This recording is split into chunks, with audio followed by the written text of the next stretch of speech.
Hello, friends, fans, and dairy products of all ages. This is Cheese of Ages. Again, this is not my 100 subscriber special. Still working on it. Some things have come up in my life, but essentially, I did say that my next review might be something that came up that I wanted to review before the thing came out. And certainly enough, there we go, right down there you see it's Pokemon X and Y. I got it on release day and have been playing it for quite a while, and it's been almost a month since it released. So technically, if you were going to get it, you have it by now. And you're just watching this review for the heck of it, I suppose. But if you don't have it yet, for like financial reasons or anything, this will be a review for you. And honestly, I mainly did this review now instead of waiting until after I got the subscriber special out, because there's some things that need to be said about this game, and so I'm going to say them, despite the fact that it will probably make me a little bit unpopular with the Pokemon fanboys. Now, don't get me wrong, I want to make it perfectly clear right off of the bat that everything other than what I'm going to complain about I think is phenomenal. All of the additional mechanics and features that have been added are great. It's just a couple of factors in it are kinda bad. Now, don't get me wrong, if you haven't played like Black and White Generation or the sequels, I haven't actually played Black and White 2, but I'm going to assume those are the same quality as Black and White. But if you haven't played Black and White, you won't really see much issue with the major issue I have with this. But if you've played Black and White, honestly, you'll probably agree with me, unless you didn't like Black and White, in which case you may agree with me anyway. But anyway, there is first I'll start off with a minor complaint and work up to the bigger one. The minor complaint is while I do like that there's a mix of mostly older generation Pokemon with also some new Pokemon in there, I like the balance of versatility and variety. If you liked something from a past generation, it's probably accessible in the game at some point. And very popular Pokemon are easily accessed, relatively speaking, rather than having to like wait till post game or like have to do something secret, And I enjoy that.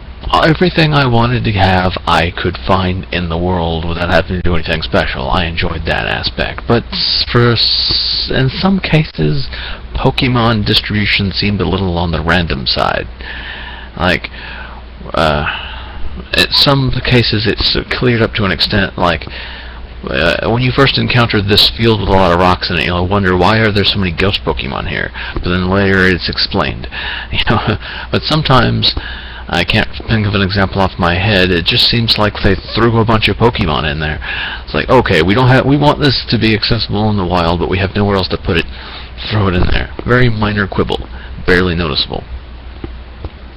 The second complaint I have, that is again a step up from the previous one, is that the leveling scale, it doesn't work very well at all.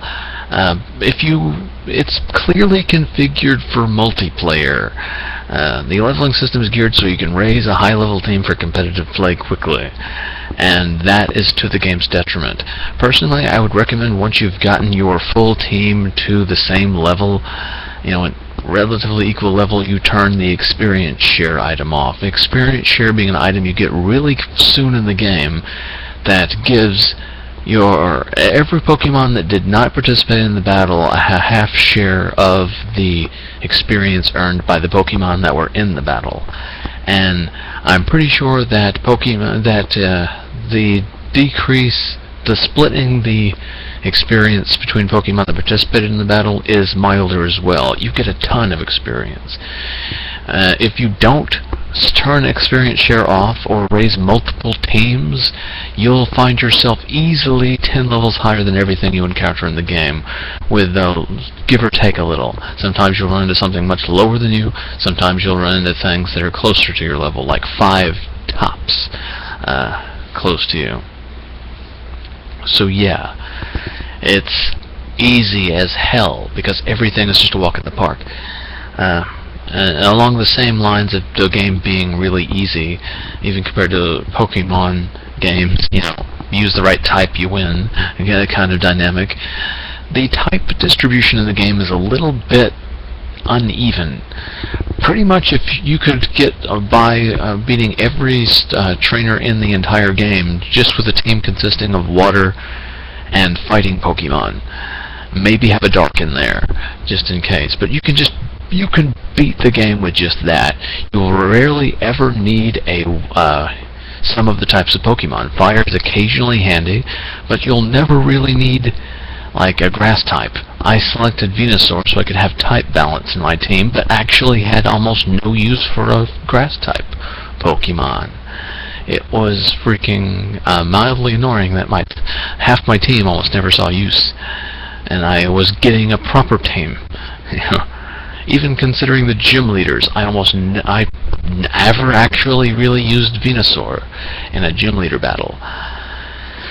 So there's always something else that could do as the same job. There was no point, But anyway, my most major complaint about this story, aside from the leveling being too easy, is the fact that in every aspect of the storyline, it's a step backwards.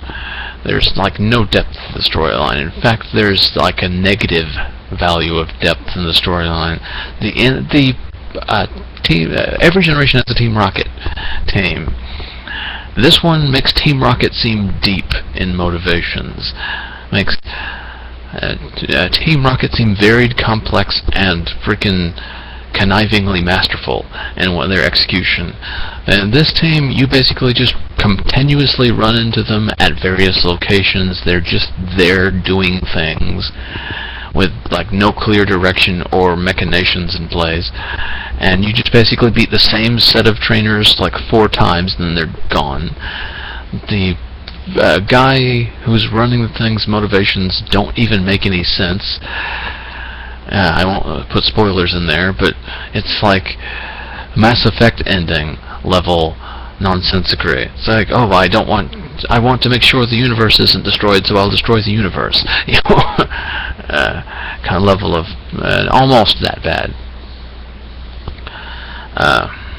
But yeah, his motivations don't really make a hell of a lot of sense, and there's actually no dynamics or anything within the game, within the Team Rocket analog. It makes Team Rocket seem deep and Giovanni seem complex, even though he was generic evil guy number 42.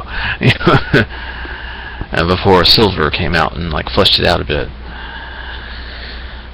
This is not going to be too big of a complaint to you if you've just played not anything but Black and White 2, which had like more character depth to it. If you just played games where it's just plain generic characters that are formulaic, it went back to the old formula -2, pretty much.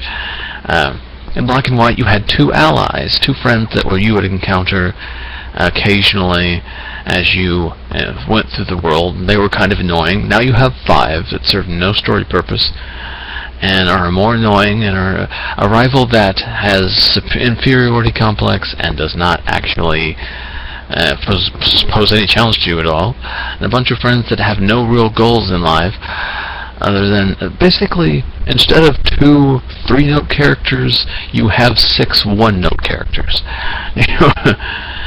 It's kind of silly. Also, they give you like Mega Evolution almost right out of the gate.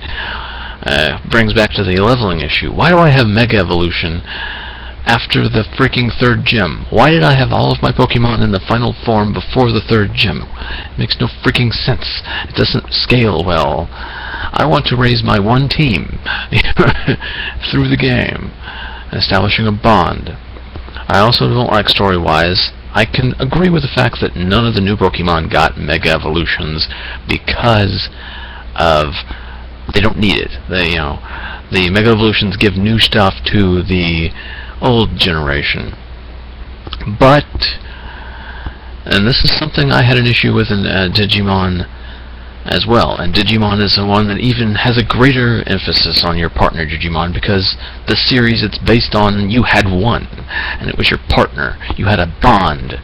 And this one, you have a team of 6 that you bond with. But in this one, your starter does not have a Mega Evolution. With Digimon and that freaking aptitude thing in the video games, the DS games that I bashed in my other review, your partner should have been exempt for that, because he's your partner Digimon. He's your close-knit partner. That's a spiritual bond thing that should exempt you from that. Your starter in Pokemon is like your Pikachu for the anime. You know, he's like your best buddy, your thing that never leaves the party no matter what you do. He's your buddy. He's your best freaking friend.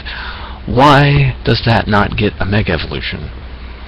And also in the fact, this is going to be a little spoilery, your first Mega Evolution is handed to you and is not a Pokemon you have raised. You're basically, here's this Pokemon that likes you, it wants to fight by your side. Now your first Mega Evolution is going to be a Pokemon that abandoned its trainer for you. For no reason. It was a good trainer that it's leaving. You know, it had no reason to leave other than it likes you more. You have no previous bond with this Pokemon, and it's your first Mega Evolution, completely draining all spiritual significance out of the act itself, which is an act entirely based on using bonds. It's the power of bonds between you and the Pokemon, which makes it even more nonsensical. Your starter doesn't get it. Oh, and your first Mega Evolution isn't, in fact, the starter from the Kanto. The Kanto starter you got exclusively to help you research Mega Evolution. It's not that one. In fact, you get this. It's like, here is this starter and a Mega Stone. Research how to Mega Evolve it. It's basically just there. It has no significance at all to the plot, or it's just kind of set aside. It's not important. It has even less than a starter bond to it. It's just kind of cast aside for the favor of some Pokemon that abandoned its owner for you for no reason. No character depth. More annoying characters, and instead of like only a couple of tolerable characters, and gym leaders are no longer important figures. They're just kind of there.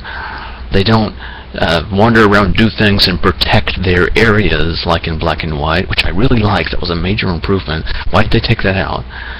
It's basically, they took all the depth and just like, okay, here's generic Pokemon game. Mind you, all of the new features are really great. Pokemon is really addictive. Super training is really addictive and makes EV training and competitive raising of Pokemon more accessible to the masses. And this will bring a heck of a lot more people to competitive Pokemon battling. All the new features are good. It's just that the substance isn't there. The graphics are great, everything is great, it's just the story substance and the depth is gone. You know, it's kind of a little hollow compared to Black and White, which had a lot of substance to it, in my opinion. That said, I do like the new Pokemon designs, I do like the distribution. Literally, I like everything except for my 3 complaints about the game. So it's a good game. If you like Pokemon games, you'll enjoy it. Just don't expect it to be as good as Black and White 2. If you played Black and White 2, it'll be kind of disappointing, actually. Unless you take the experience share out of the equation. Flick that off, you'll enjoy the leveling experience better. But yeah, kind of disappointing after Black and White, and Black and White 2's depth and beefiness and substance. But it does have a lot of substantial features, and it's a Pokemon game. But it doesn't try to do anything other than look good. It doesn't bring anything new to the formula except refining of features. It brings features but not substance, is what I'm trying to say. I hope you understand what I'm saying. Anyway, I've got to go. This is going to be Cheese of Ages signing off. Once I have some time, I actually have to hurry out the door right now. I will put my friend code in the description so you can add me. And in the comments section, let me know your friend code, and I'll add you. We can, like, go in the Friend Safari and have Pokemons and stuff. And battle online. Because, hey, all of the features are good. It's a good game. It's just kind of lacks substance. Anyway, overall number rating, I will give it a solid 7 out of 10. I didn't actually review Black and White, but if I reviewed Black and White now, I'd give that a solid 9 out of 10. It's Black and White 2, in my opinion, is the best Pokemon game since Pokemon Gold and Silver. It had that nice mix of substance and the desire to explore and go out there like that Silver did. And I didn't like the generations between there that much. Anyway, Black and White, X and Y, good. Nowhere near as good as Black and White, in my opinion. Anyway, Cheese of Ages signing off. 7 out of 10.